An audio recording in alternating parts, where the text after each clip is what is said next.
mula sa aklat ng Henesis. Pagkakain ni Adan sa bunga ng puno, tinawag siya ng Panginoon at tinanong, "Saan ka naroon?" "Natakot po ako nang marinig ko kayong nasa hardin. Nagtago po ako sapagkat ako'y hubad," tugon ng lalaki. "Sinong may sabi sa iyong hubad ka?" tanong ng Diyos. "Bakit kumain ka ba ng bungang ipinagbabawal ko?" "Kasi pinakain po ako ng babaeng ibinigay ninyo sa akin," tugon ng lalaki. "Bakit mo naman ginawa iyon?" tanong ng Diyos sa babae. "Mangyari po'y nilinlang ako ng ahas, kaya ako natuksong kumain," tugon naman niya.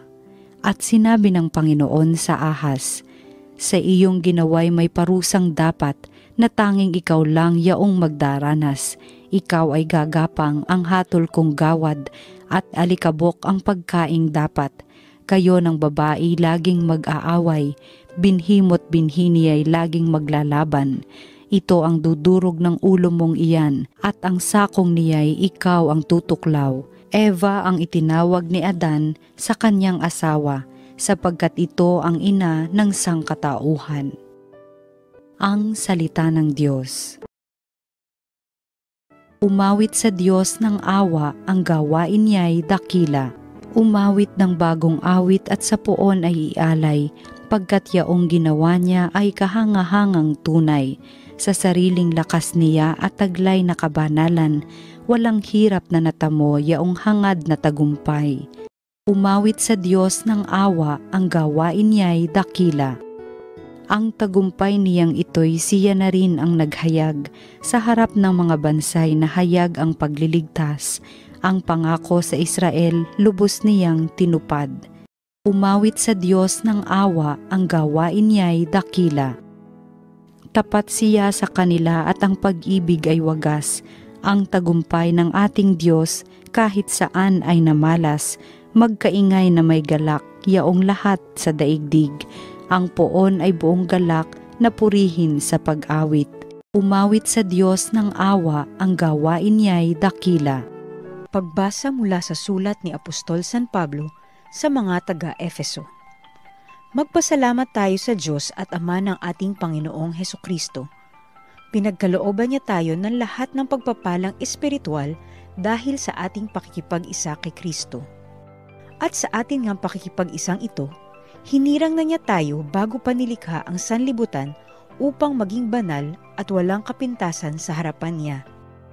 Dahil sa pag-ibig ng Diyos, tayo'y kanyang itinalaga upang maging mga anak niya sa pamamagitan ni Hesukristo. Iyan ang kanyang layunin at kalooban. Purihin natin siya dahil sa kanyang kahangahangang pagkalinga sa atin sa pamamagitan ng kanyang minamahal na anak. At dahil kay Kristo, kami naging bayan ng Diyos na nagsagawa ng lahat ng bagay ayon sa kanyang panukala at kalooban. Nangyari ito nang kami hirangin niya noon pang una, kaming mga unang umasa kay Kristo sa lalong ikadadakila niya. Ang salita ng Diyos. Salamat sa Diyos. Balita ng Panginoon ayon kay San Lucas. Noong panahong iyon, ang Anghel Gabriel ay sinugo ng Diyos sa Nazaret, Galilea, sa isang dalaga na ang pangalay Maria. Siya'y nakatakdang ikasal kay Jose, isang lalaki buhat sa lipi ni Haring David. Paglapit ng anghel sa kinaroroonan ng dalaga, binati niya ito. "Matuwa ka, ikaw ay kalugod-lugod sa Diyos," wika niya.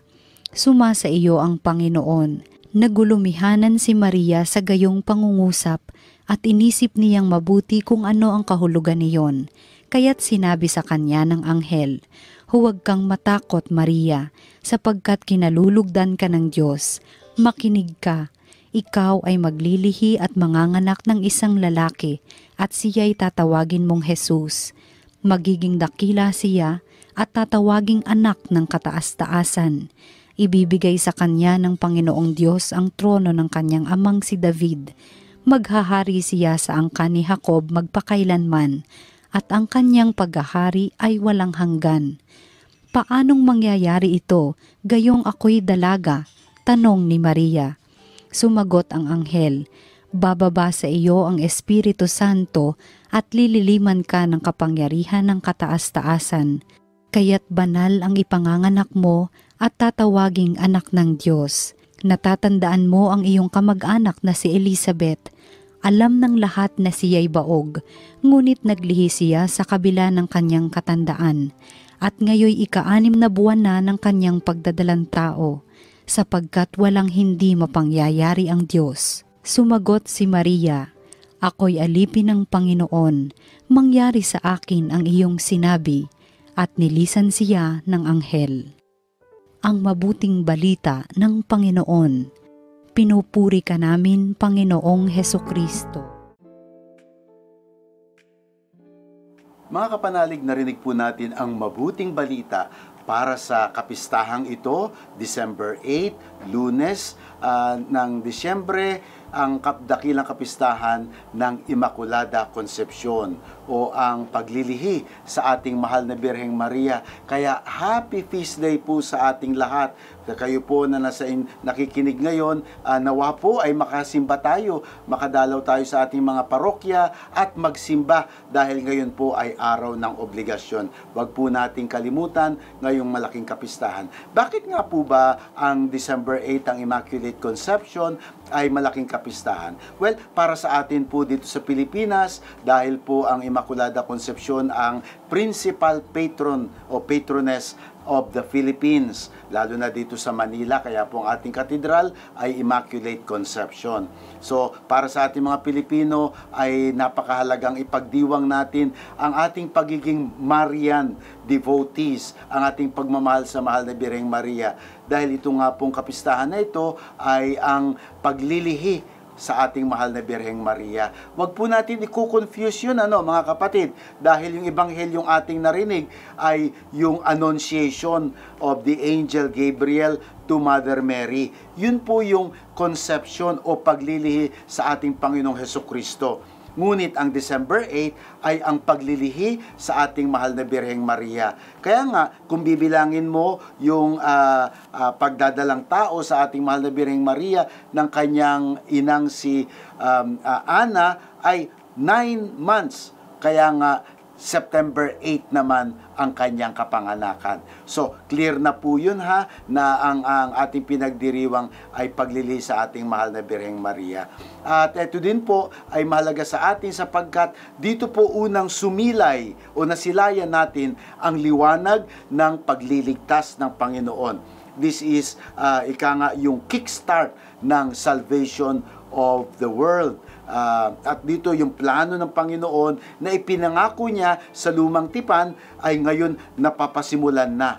So, kaya nga po, ang Immaculate Conception ay very significant, mahalaga ang kahulugan para sa atin.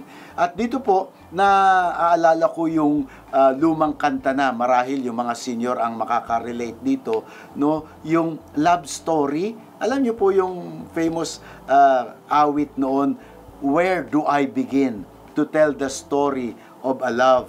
No? Where do I begin? No?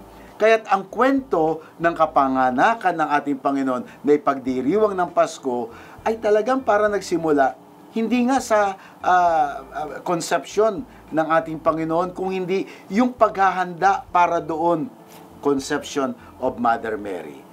And why is that important? Dahil yung ina o sinapupunan kung saan mabubuo at magiging magkakatawang tao ang salita ng Diyos, ang anak ng Diyos na si Jesus, ay kailangan ihanda rin. At yung paghahanda po na yan ay dahil iniligtas ang sinapupunan ng mahal na Birheng Maria, ang ating mahal na Birheng Maria, mula sa bahid ng kasalanan. Kaya nga po, immaculate.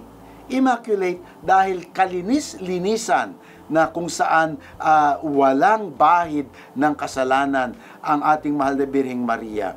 Dahil mapapansin po natin doon sa first reading, doon sa kwento ng Genesis, at matatandaan po natin na dahil sa pagkakasala ng ating mga unang magulang, ni Eva at ni Adan, at sa kanilang pagkakasala ay pumasok po ang kasalanang orihinal, the original sin, na dala-dala ng bawat nilalang. Sa kanilang pagsilang ay minana na natin, kaya nga kasalanang mana, minana natin ang kasalanang orihinal. At dahil dyan, lahat ng nilalang ay may daladala ng bahid ng kasalanan, except for one. Oo, well, gawin nating two, dahil ang Panginoon din po. Except for one, kaya nga, ang mahal na Birheng Maria, kahit na po siya isang nilalang din ng Diyos, kagaya natin, pwede siyang maging ordinaryong babae lamang, no? Ngunit, siya ay talagang nasa isip na ng Diyos ay ililigtas mula dito sa bahid ng kasalanan dahil sa kanyang magiging anak na dadalhin niya sa kanyang sinapupunan. Kaya nga po, pag ipinanganak ang ating Panginoong Hesukristo sa Christmas, ay lahat ng kanyang DNA, cell, ang kanyang dugo, ang kanyang laman, no, ang laman ng anak ng Diyos na si Jesus ay walang kabahid-bahid ng anumang kasalanan dahil ang kanyang ina ay sinagip na mula dyan sa kasalanang orihinal. So, clear na din po yun, no, na ang kahulugan ng Immaculate Conception. At para po sa atin, napakahalaga din po ng pangako ng Immaculate Conception. Kung ang ating mahal na Birheng Maria na tao ring kagaya natin ay nailigtas sa kasalanan, yun ba ay parang nabubuksan na, nagbubukang liwayway ang kaligtasan din natin, na tayo rin ay malilinis sa ating mga kasalanan, na tayo rin ay magkakaroon ng mamanahin, hindi na ng kasalanan, kung hindi ng langit, ng buhay na walang hanggan. So, ito po ay parang very historical na nangyari ang Immaculate Conception at ang kapanganakan ng Panginoon. Dahil may connection po talaga yun. Na para po sa ating pagdiriwang ngayon, December 8, no, nawa ay ipagpasalamat natin ang Panginoon. Ipasalamat natin sa Panginoon na ngayon ay sinisimulan niya na ang pagtutupad sa pangako ng kaligtasan. At dahil dyan ay natatanaw na natin ang Christmas, ang kapanganakan ni Jesus. At pag kanyang kapanganakan ay lumalabas na rin po ang liwanag ng ating kinabukasan na buhay na walang hanggan. Mga kapatid, sana po'y may pagdasal din niyo po ang inyong lingkod sapagkat December 8 po ay anniversary din po ng aking ordination noong 1992. 1992, December 8, ang inyong pong lingkod, Father Emil, ay naordinahan kasama ng aking mga kaklase. 12 po kami noon sa Divine Word Seminary, Tagaytay. At salamat sa Diyos na nung ako pong naordinahan na pari ay hanggang sa ngayon 33 years ay naririto pa rin po dahil din po sa biyaya ng Panginoon. So, pagdasal din po natin mga kapatid, ang ating mga kaparian, no, ang ating mga misyonero at tayong lahat na sa ating pagsunod sa ating Panginoong Hesukristo, ating pamumuhay Kristiyano, kasama po natin ang mahal na Birheng Maria. Siya na modelo ng kabanalan. Siya na modelo at pinagmumulan ng lahat ng grasya. No, kaya nga't mga kapatid, sa kapistahang ito, ay muli ating ipagdasal, no, ang patuloy na paglinis sa atin mula sa ating mga kasalanan. Happy Feast Day of the Immaculate Conception sa ating pong lahat. Amen.